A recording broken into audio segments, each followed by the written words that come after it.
Plusieurs mercenaires professionnels, 26 au total, impliqués dans l'assassinat du président haïtien Moïse Jovenel, sont aux arrêts. Ce sont en majorité des Français et des Américains. L'objectif principal pour ces professionnels du crime, éliminer les dirigeants qui s'opposent à la vision occidentale. Ces derniers qui ont criblé le président haïtien de balles de la tête à l'abdomen ont été saisis à l'ambassade de Taïwan, tout proche de la présidence. Ils y sont entrés par infraction. L'arrêté signé par une quinzaine de ministres a permis aux forces armées haïtiennes de procéder à l'arrestation de ces criminels. Il était question de faire des perquisitions dans le domicile de toute personne afin de recueillir toutes les informations permettant d'appréhender les assassins. Interdit toute réunion de nature à exciter ou à entretenir le désordre sur le territoire.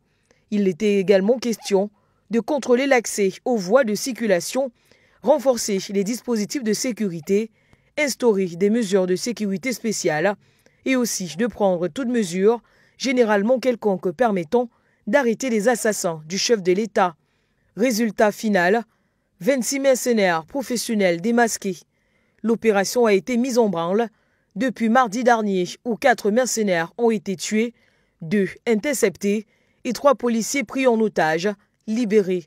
5 voitures ont été récupérées, dont 3 brûlées par la population, mais aussi un très important arsenal d'armes de guerre, de munitions et du matériel militaire.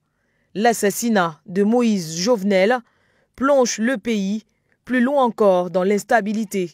Le défunt président, âgé de 53 ans, avait nommé lundi dernier Ariel Henry à titre de nouveau Premier ministre, mais celui-ci n'était pas encore entré en fonction. Le Conseil des ministres, sous sa présidence, exercera le pouvoir jusqu'à l'élection de notre président.